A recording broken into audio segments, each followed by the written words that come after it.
Mettez-vous bien, installez-vous bien les mecs, elle est sur TF1 pour annoncer ou pas sa candidature.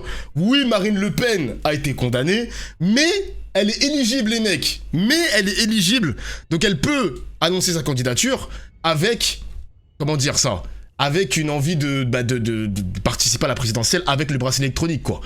C'est parti. Vous voudriez qu'elle soit candidate? Voilà. Et tu pas avec ça Candidate ou pas, bien sûr. ce soir, les électeurs du Rassemblement national sont dans l'attente de sa décision. Toujours ça peut mon gars, toujours. Bonsoir Marine Le Pen. Bonsoir. Merci d'avoir accepté notre invitation. Vous allez bien sûr nous dire dans un instant quelle est votre décision concernant votre candidature à l'élection présidentielle 2027. Putain, vous avez eu tout l'après-midi pour réfléchir. On va donner sa réponse. Bah, spoil pas frérot, on regarde. Avant cela, quelle était votre première réaction dans la salle d'audience quand vous avez entendu l'arrêt de la Cour d'appel? J'ai été heureuse. J'ai été heureuse qu'on rende aux Français leur liberté de voter et que la Cour me rende mon éligibilité. Mais cette Cour, en appel, vous a condamné comme la première fois pour détournement de fonds publics. Et aujourd'hui, ce soir, vous dites encore « je suis innocente ». Oui, bien sûr, je le dis. Je suis en désaccord, nous sommes d'ailleurs en désaccord avec l'application de l'article 432-15 du Code pénal aux faits que l'on nous reproche. Donc je rappelle qu'il consiste pour nos assistants, à avoir fait de la politique nationale plutôt que d'avoir fait de la politique européenne. Et par conséquent, je vais soumettre ce sujet de droit, à mon avis extrêmement sérieux, à la Cour de cassation. Mais deux magistrats, deux cours différentes qui ne se connaissent pas, ont jugé de la même manière dans le même sens. Vous êtes coupable, vous, le parti en tant que personne morale, et 11 autres personnes de détournement de fonds publics. Oui, mais je considère que deux juridictions peuvent commettre une erreur, et je pense que l'état de droit, d'ailleurs, le considère lui aussi, puisqu'il permet précisément d'inscrire un pourvoi en cassation, ce que je ferai, pour que la Cour de cassation tranche ce sujet de droit. Vous avez été surprise, soulagée que cette option reste possible, que malgré votre condamnation, vous puissiez, le cas échéant, techniquement être candidate en 2027 ? Oui, bien entendu, parce que je l'avais dit, je pense que l'inéligibilité posait un énorme problème démocratique, puisque les Français, en réalité, n'avaient pas le choix et qu'on décidait pour eux. Et je pense qu'il ne faut jamais rien imposer, en réalité, au peuple français. Il faut lui laisser le dernier mot, et les Français, là, auront le dernier mot.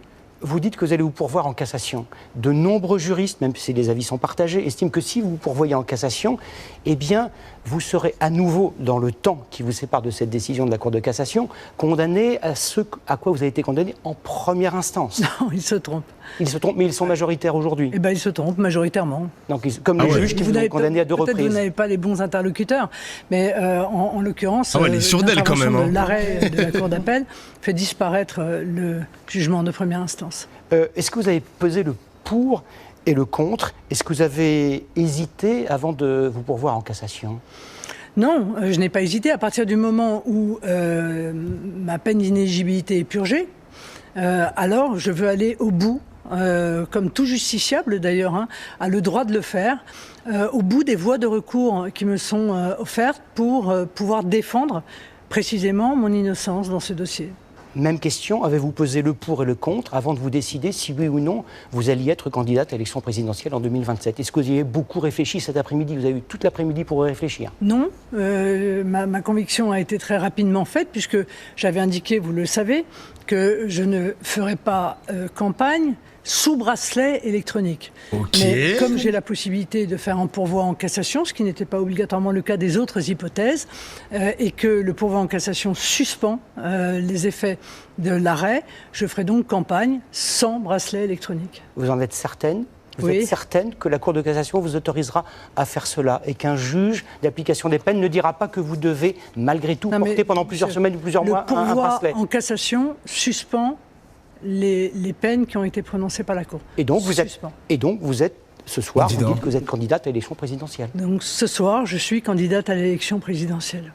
Et vous ne changerez pas d'avis? Non, je ne changerai pas d'avis, non. Et Ok. aucune décision de justice dans les jours ou les semaines, si le parquet général fait appel ou va en cassation, ce qui est possible, il peut faire recours en cassation, Oui, vous mais ne changerez pas d'avis. Non, mais monsieur...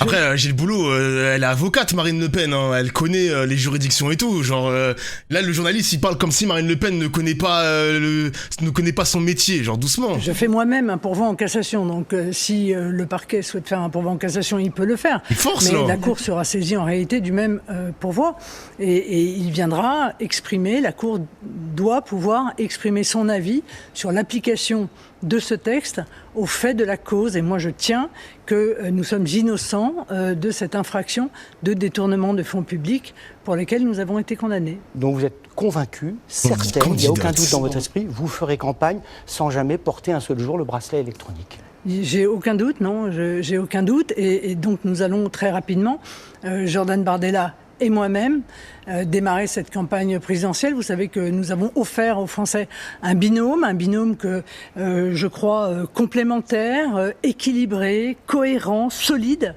Et c'est ensemble donc que nous irons convaincre les Français que ce qu'ils vivent aujourd'hui n'est pas une fatalité, que c'est la conséquence de décisions toxiques, néfastes, qui ont été prises par d'autres, et que des bonnes décisions peuvent changer leur avenir. Par deux fois, même si vous allez vous pourvoir en cassation, pardonnez-moi, complémentaire, oui. des juges indépendants vous ont jugé coupable de détournement de fonds. Est-ce que vous avez un mot d'explication, d'excuse auprès des contribuables français qui ont indûment payé les frais de fonctionnement du Rassemblement national? Je viens vous dire Des excuses. ici que je considère que nous sommes innocents Des faits excuses, qui nous sont dis pardon. reprochés et que ces faits ne peuvent pas recevoir la qualification de détournement de fonds publics. Et je rappelle pour la deuxième fois mais c'est important. qu'il s'agit, encore une fois, d'un reproche qui nous est fait en indiquant que nos assistants ont fait de la politique nationale alors qu'ils devaient faire de la politique européenne. Et la Cour, d'ailleurs, a rappelé, de la manière la plus claire qui soit, qu'il n'y avait eu aucun bénéfice financier dans cette affaire. Oui, mais c'est extrêmement, tout de même, important de le rappeler. En quoi serez-vous une meilleure candidate que Jordan Bardella? Vous tressiez ses lauriers il y a encore quelques jours en disant qu'il était mature, compétent, dynamique. Mais malgré tout, dans cette tempête, c'est vous qui serez candidate. Parce que, encore une fois, je pense que nous offrons aux Français un binôme. Un binôme président de la République et Premier ministre, s'ils nous font confiance, et que ce binôme, il a une véritable solidité, il est très fort de ses convictions, de l'habitude que nous avons de travailler ensemble depuis des années maintenant. Nous avons les solutions, nous les exprimons d'ailleurs aux Français tout au cours de la campagne, et je pense que ce binôme est gagnant, c'est un ticket gagnant en quelque sorte. Donc rien ne change, vous, dans l'hypothèse où vous seriez le président de la République, Jordan Bardella serait votre Premier ministre. Bien sûr, et moi j'appelle les Français à venir rejoindre la plateforme que nous avons ouverte ce soir, marinelepen.com, pour venir soutenir cette campagne et pour participer activement à la campagne qui démarre. Mais c'est parce que vous vous sentez légitime, parce que expérimenté, parce que vous êtes présenté 3 fois à la présidentielle, que vous avez fait ce choix, ou parce que, comme d'autres hommes et femmes politiques, vous avez de l'ambition et vous dites mon ambition passe avant tout? Non, parce que nous sommes, encore une fois, complémentaires.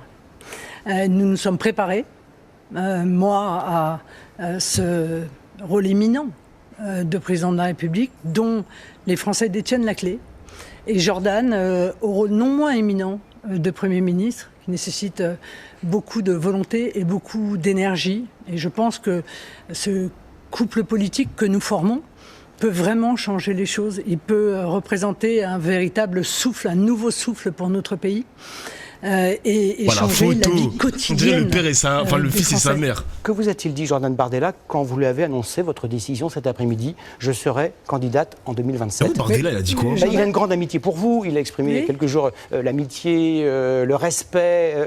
Mais c'est un être humain. On pourrait croire qu'ayant été lancé d'une certaine manière vers cette présidentielle, il en conçoive un peu de déception. C'est humain.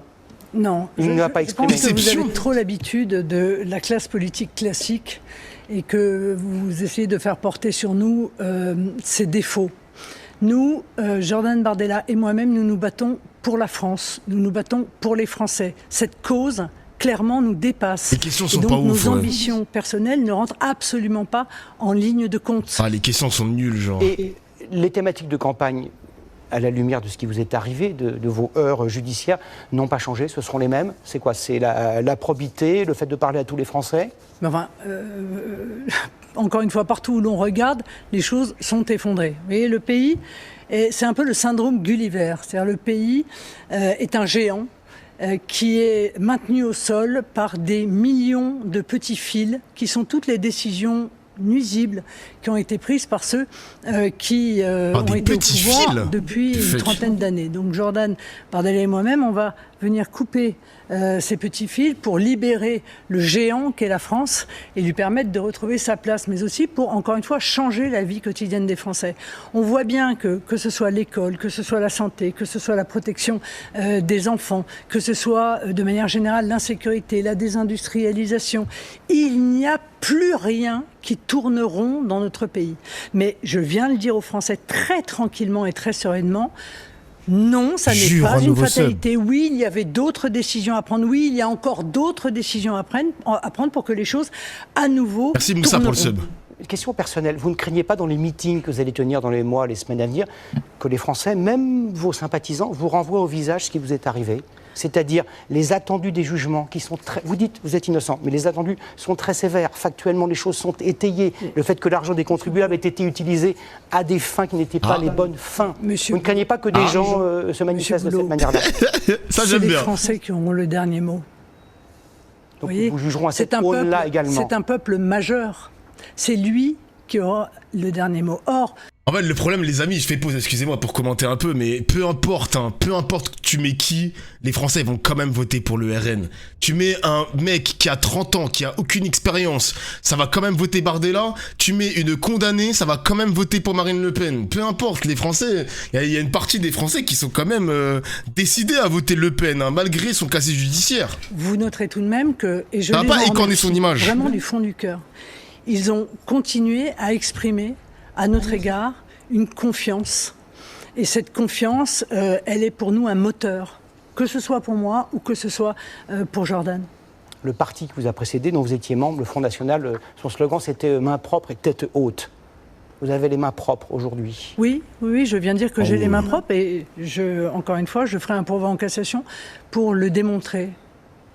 Quand commence... Je note quand même que pour les mêmes faits, M. Boulot, permettez-moi, pour les mêmes faits, M. Mélenchon a fait l'objet, a bénéficié d'un non-lieu et M. Bayrou a été relaxé. Ce n'est pas du tout les mêmes montants, Mme Le Pen. C'est tout à fait, tout à fait les mêmes faits. Est-ce que la campagne, votre campagne, celle de campagne, Marine Le Pen 2027, commence ce soir? Oui, si tant est qu'elle n'ait pas déjà commencé. Elle a un peu déraillé pendant quelques semaines, pour des raisons judiciaires. Oui, d'ailleurs, c'est un problème en soi, si vous voulez, qu'on soit détourné de pouvoir offrir aux Français le projet qui peut les sortir de la situation dans laquelle ils sont. Donc, nous allons démarrer, bien entendu, ce soir et œuvrer à la renaissance de la France. Et Jordan Bardella, votre possible éventuel Premier ministre sera à 100% avec vous, mais bien entendu, derrière vous. Mais bien sûr, nous serons ensemble comme nous l'avons été depuis des années. Franchement, la théorie, parce que c'est une théorie à la Florent Philippot, les mecs, hein, j'ai vu qu'il a fait un tweet ce matin, mais la théorie comme quoi Bardella pourrait se présenter en même temps que Marine Le Pen, Bardella pourrait divorcer de Marine Le Pen, franchement, faut arrêter. Franchement, les journalistes, tombez pas dans ces pièges de complotistes à la con. On a bien envie d'y croire pour diviser les votes, mais arrez. Franchement, faut arrêter, frère. Vous savez, nous avons tous les deux des convictions, c'est bon. Nous envisageons ce rôle avec sérieux. Ça va jamais arriver, frère. Et nous avons aussi du tempérament. Et croyez-moi, jamais de la vie, il fait ça. Le tempérament va être important, Monsieur Boulot, parce qu'après tout ce qui s'est passé là, c'est une épreuve. Mais d'abord, il y a beaucoup de Français qui subissent des épreuves. Nous aussi, nous subissons des épreuves. Ces épreuves, je crois, nous ont renforcés, y compris dans notre volonté et dans la qualité du travail commun que nous faisons. Je vais encore vous poser une question d'ordre juridique. Si la Cour de cassation ne va pas dans votre sens, sachant qu'en première et en seconde instance, les juges n'ont pas été dans votre sens, donc ce n'est pas de la politique ni de la justice-fiction, qu'est-ce qui se passe? Mais nous verrons. Si vous êtes reconnu définitivement coupable, Monsieur Boulot, qu'est-ce qui se passe? Monsieur Boulot, nous verrons. Vous ne pouvez pas dire, nous verrons. La septième puissance mondiale peut-elle être gouvernée par présidée par une femme qui aurait cette épée de Damoclès? Les Français en seront juges, Monsieur Boulot. nous verrons, et les Français en seront juges. C'est drôle.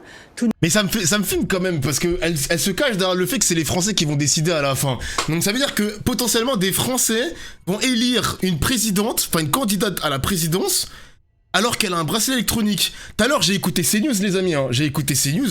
Ils ont parlé du bracelet électronique comme si c'était un accessoire de mode, un truc comme ça, un petit objet. Eh, c'est pas rien, un bracelet électronique quand même, les mecs, hein.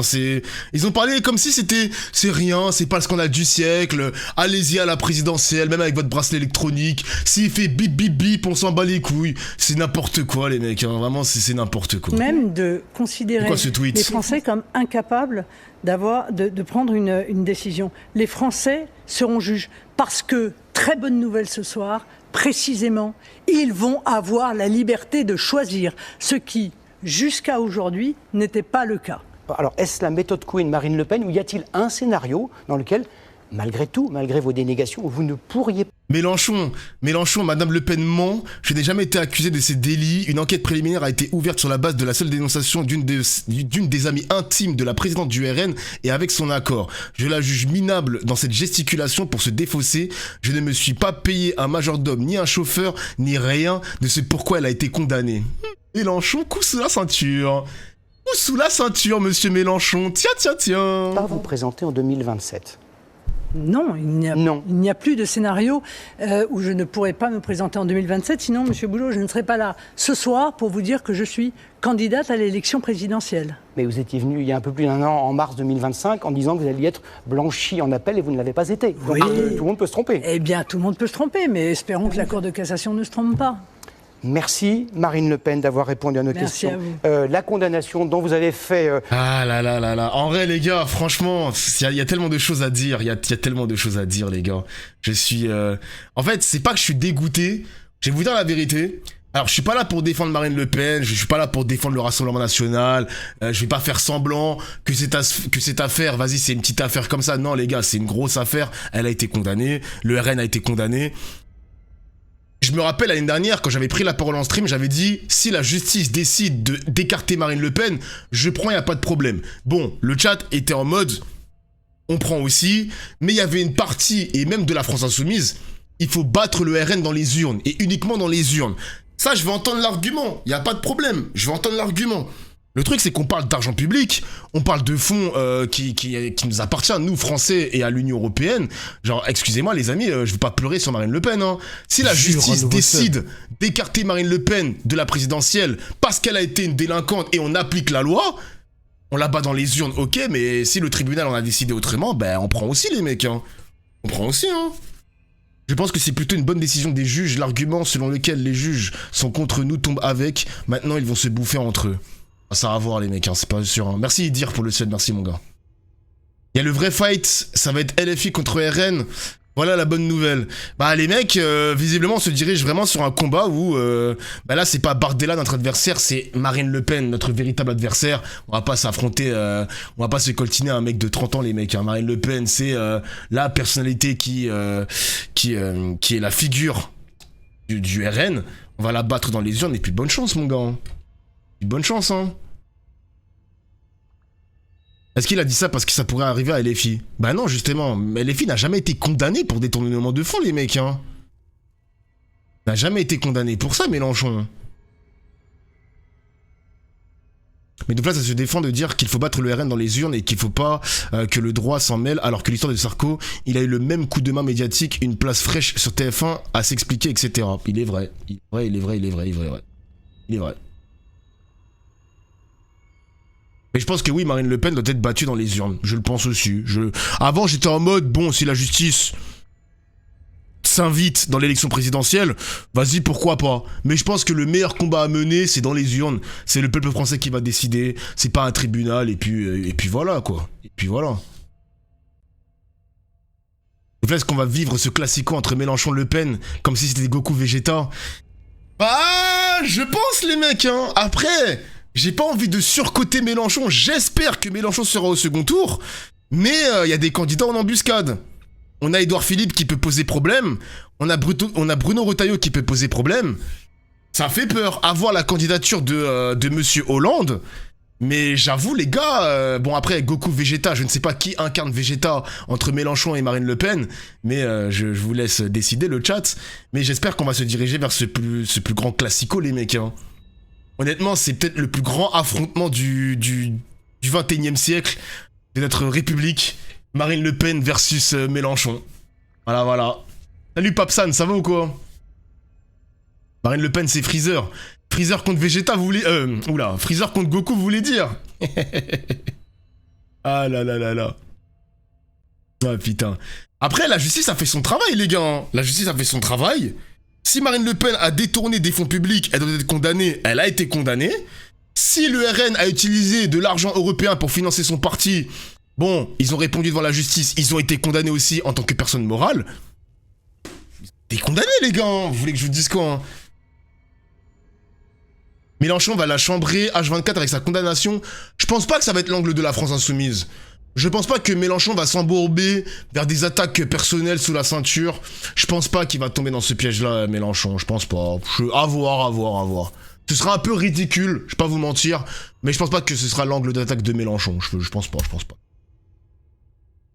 En fait, pour moi, je pense que la gauche ne doit pas compter sur les juges pour détruire le RN. Je pense que c'est une mauvaise tactique. Et Mélenchon, quand il avait pris la parole l'année dernière, il a été dans ce sens. Mélenchon, il était contre l'exécution provisoire, l'inéligibilité, etc. Il était contre cette idée, Mélenchon. Il l'a dit à la télévision. Il l'a dit, le seul moyen pour moi de battre le RN, ma seule envie, c'est de battre le RN dans les urnes. Voilà. Qu'il a pas tort sur ça. Il a pas tort sur ça. Contre le temporaire, mais pas contre l'inéligibilité. Ah d'accord, contre le temporaire. Ok, my bad. Ouais, Julien Andouille. Julien Audoul, il a été condamné aussi, les mecs. Julien Audoul, il a été condamné aussi. Ils ont tous des amendes. Hein. Louis Alliot, donc le maire de Perpignan, ils ont tous reçu une amende, inéligibilité sans exécution provisoire, je crois. Hein.